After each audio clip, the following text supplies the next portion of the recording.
Aiko Melendez, nagbabalik kapamilya matapos ang 6 na taon. Balik kapamilya na ang premyadong aktres na si Miss Aiko Melendez matapos ang 6 na taon.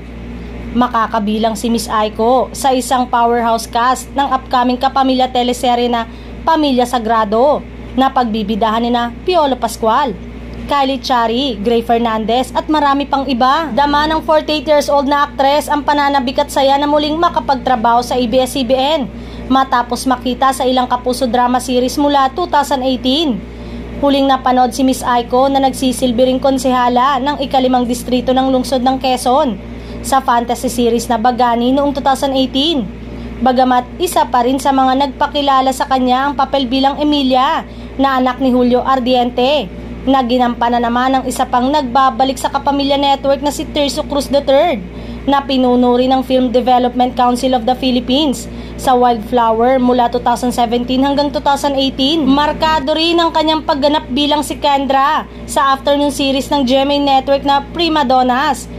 Huli naman siyang nasilayan ng mga kapuso sa Manopo Legacy, The Flower Sisters.